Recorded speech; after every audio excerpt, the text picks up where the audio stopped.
Back in 1981, my fondness for video cameras led me to integrate my small video studio using two VHS cameras which used a Vidicon image sensor, and they had some limitations such as low sensitivity, low resolution, video lag on bright moving objects, plus the need to use a separate recording VHS machine. Back then it wasn't too easy to mix two signals from two video cameras, not to mention special effects or aspect ratio changes, complex transitions, or anything of that sort.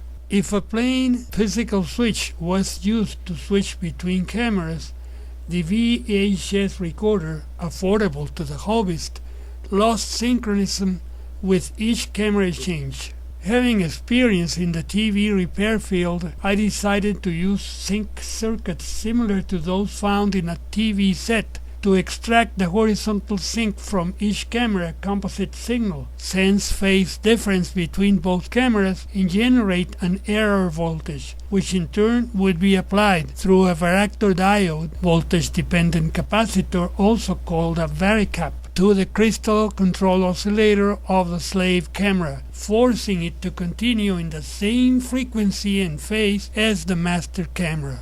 In a small wooden box, I assembled a pair of micro switches and an acrylic bar, which you would have to press down at either end to switch to the desired camera.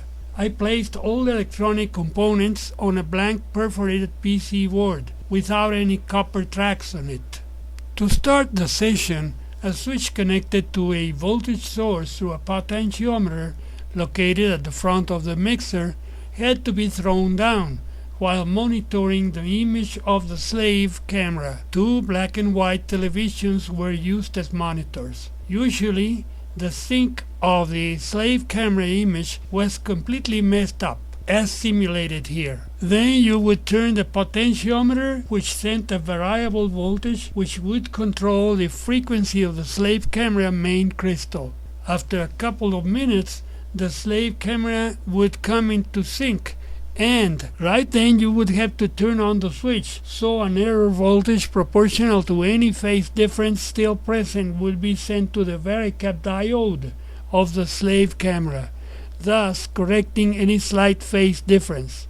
Thereafter, the error voltage would keep the slave camera in sync with the main camera. By doing this, two acceptably synchronized signals were available, which could be mixed without any noticeable discrepancy during the transition. Both color and timing were flawless. Now, all we needed was to use some sort of electronic switch to mix both signals and make the transitions. Camera switching was accomplished by means of variable gain amplifiers, a fancy way of referring to an NPN transistor with its bias controlled by an additional transistor which lowered the bias voltage of the former one and pulled the signal down to ground to reduce its gain. The control voltage had a delay circuit using electrolytic capacitors to be able to perform both cuts and dissolves. Of course, if there was the slightest power line flicker, everything went out of sync and the whole thing had to be restarted again. Otherwise, the mixer worked quite well and I used it for several years. Since then, things have changed radically, to the point that it's much cheaper, easier, and quicker to download an application to the cell phone in order to make your own digital effects with a near zero investment. Although technological advancement has sent my crude camera mixer to the scrap museum, those were memorable days and a source of great satisfaction. I just wanted to share this adventure with you.